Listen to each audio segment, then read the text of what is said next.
Ini adalah wasit Wahabi. Apakah lagi jidatnya hitam atau gimana? Itu salah satunya. Saya sangat paham tentang mafia sepak bola Indonesia, mafia sepak bola tingkat internasional. Ingat, saya dari tahun 2002 sudah sebagai agen pemain asing. Yang andaikan FIFA AFC itu tegas, pertandingan Indonesia melawan Bahrain, golnya itu bisa dianulir. Kenapa diizinkan kalau tidak ada mafia? Ronald Koeman saya ingatkan, jangan asal berbicara, jagalah etika Anda berbicara, jagalah adab Anda. Ketika waktu itu Menporanya Imam Nahrawi bikin namanya Liga Santri ya. Liga Santri, kebetulan pesantren saya ikut berpartisipasi. Masya Allah. Dan masuk 8 besar waktu itu kan. Yang bikin lucu apa? Ketika pertandingan 8 besar, saya lihat santri ada 4 orang pakai sepatu futsal.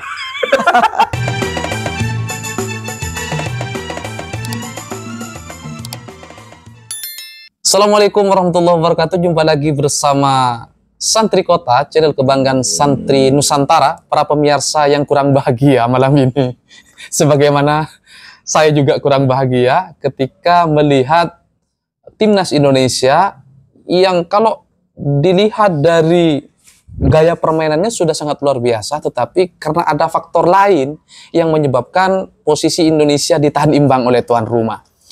Saat ini kita akan berbincang-bincang dengan Bapak Amril Alminang. Beliau ini Sekjen PSSI Provinsi DKI Jakarta tahun 2012 tahun 2016. Saya sapa dulu. Assalamualaikum. Waalaikumsalam warahmatullahi wabarakatuh. Gimana kabarnya?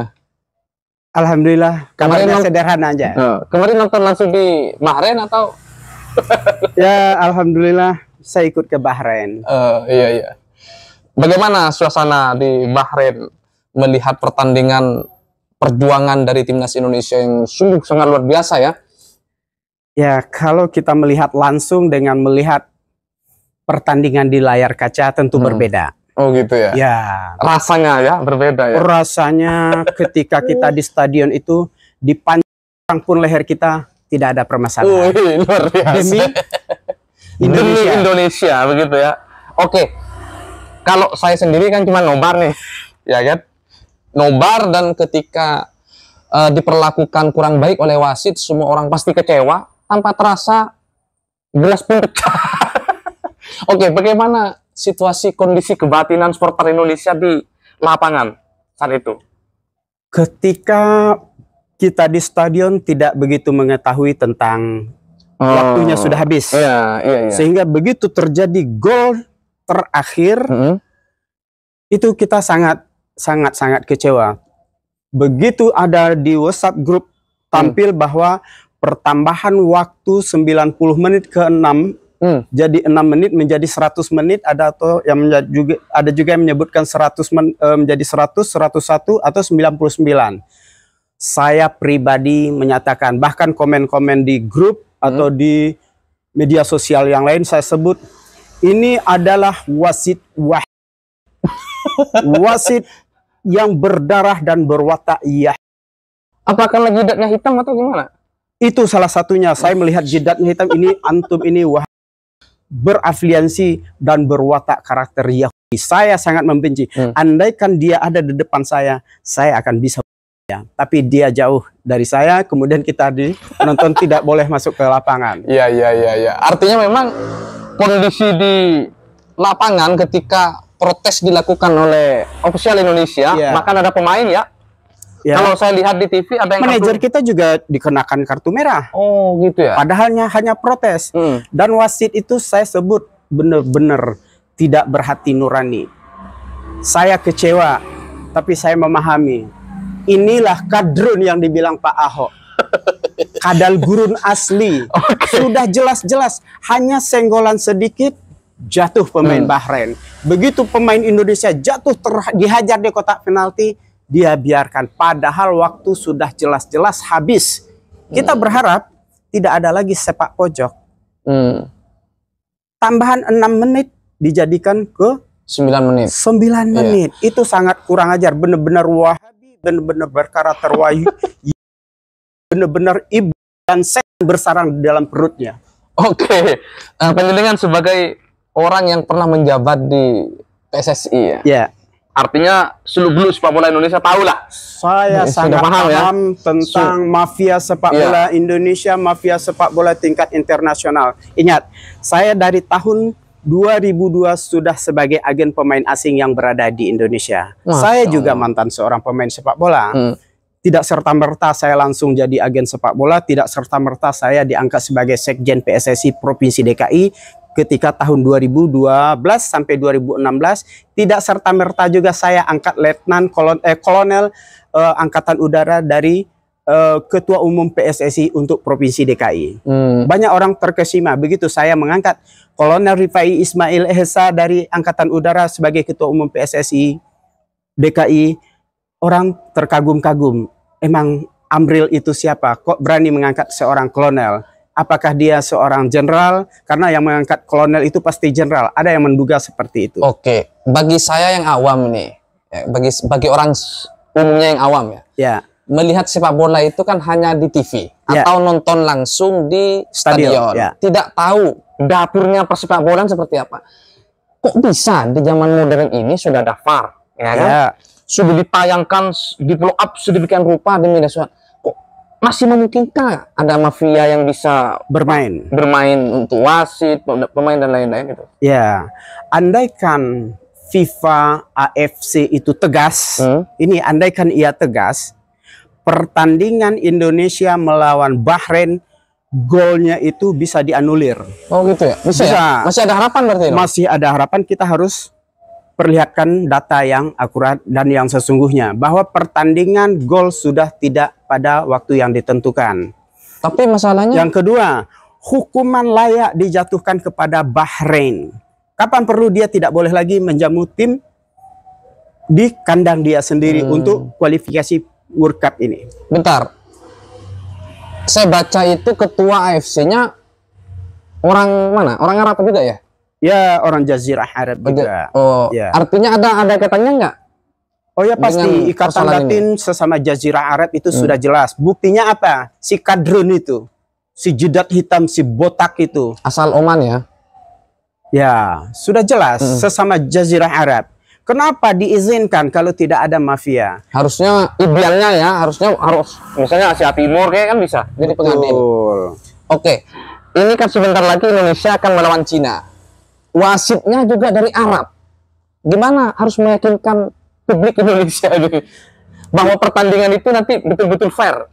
Ya, yang berlalu telah berlalu, jangan diingat lagi. Lupakan Bahrain, pertandingan yang telah berlalu. Mari tatap pertandingan lawan Cina, pertandingan lawan Bahrain nanti juga di Indonesia. Mari fokus. Urusan pemain, hadapilah pertandingan, fokuslah kepada pertandingan. Urusan tentang administrasi, tentang protes, biarlah kita orang Federasi Indonesia atau PSSI, kita yakin dan percaya sepak terjangnya Pak Erick Thohir, bagaimana dia harus berbuat untuk membela tim nasional Indonesia tentang permasalahan mafia wasit ini. Saya yakin dia bisa untuk bernegosiasi, untuk melobi bagaimana harus kemenangan yang terhadap Bahrain yang sudah di mata kita dirampas oleh si Kadrun itu. Kadal gurun. Benar-benar berwatak ibu dan setan menurut saya. Oke.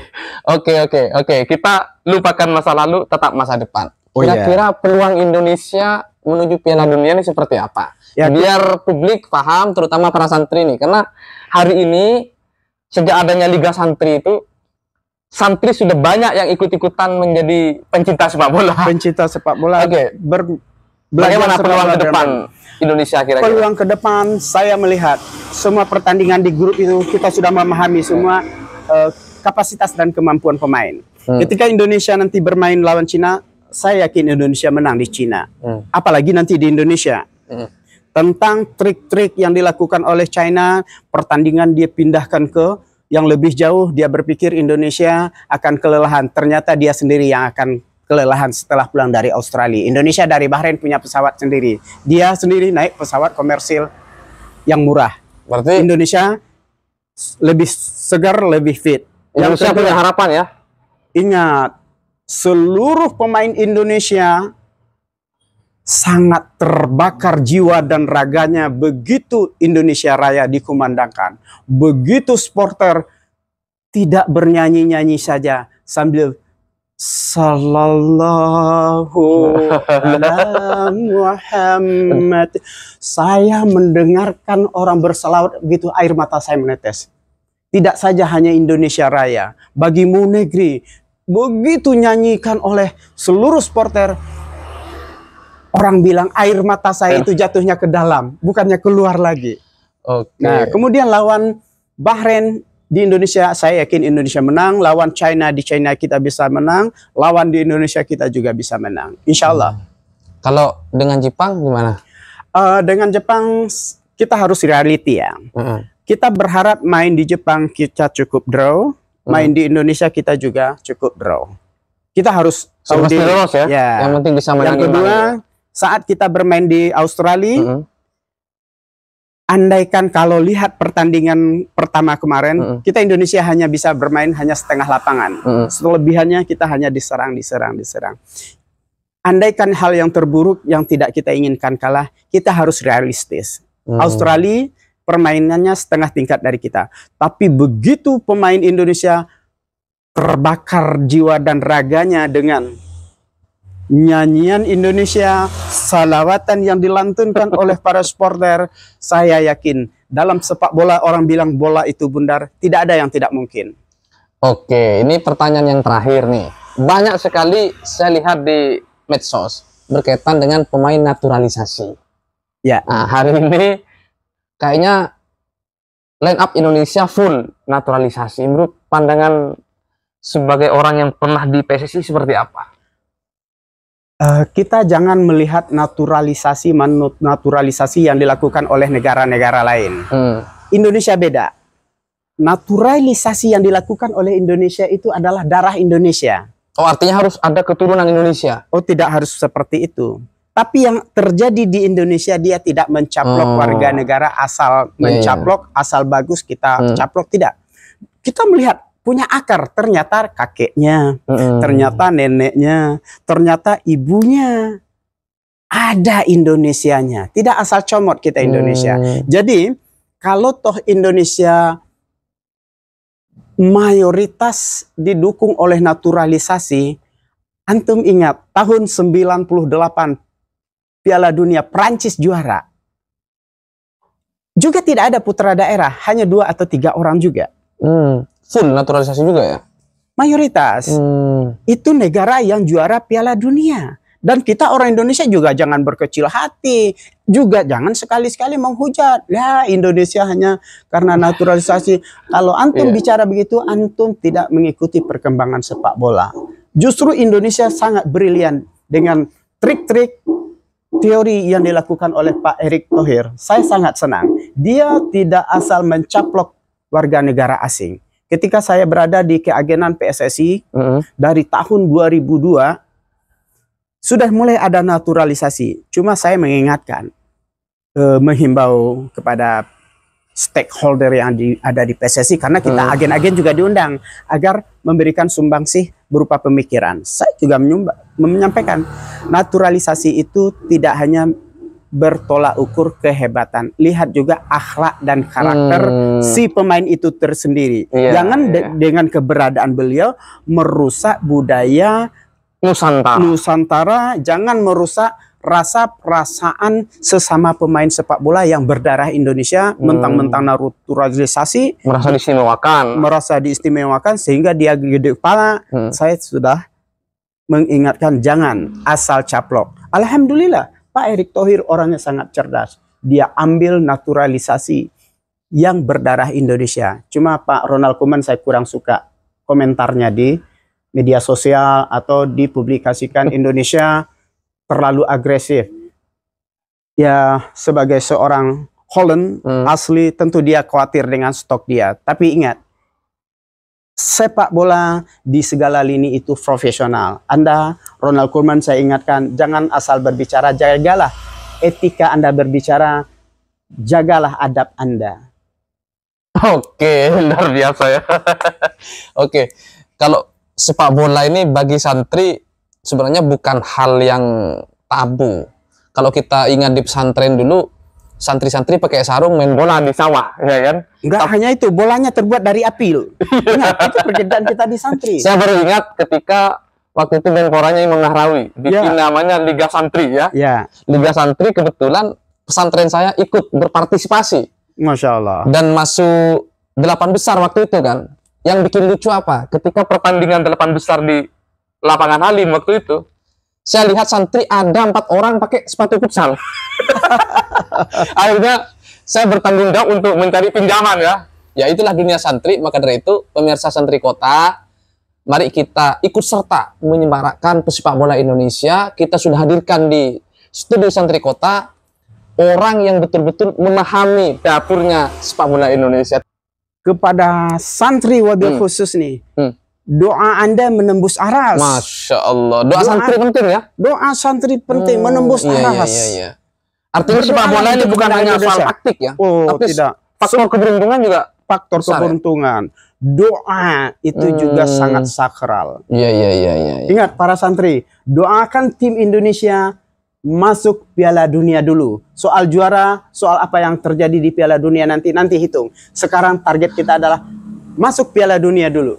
Doakan. Saya juga ikut berdoa. Kayaknya podcast santri baru pertama bahas bola ini.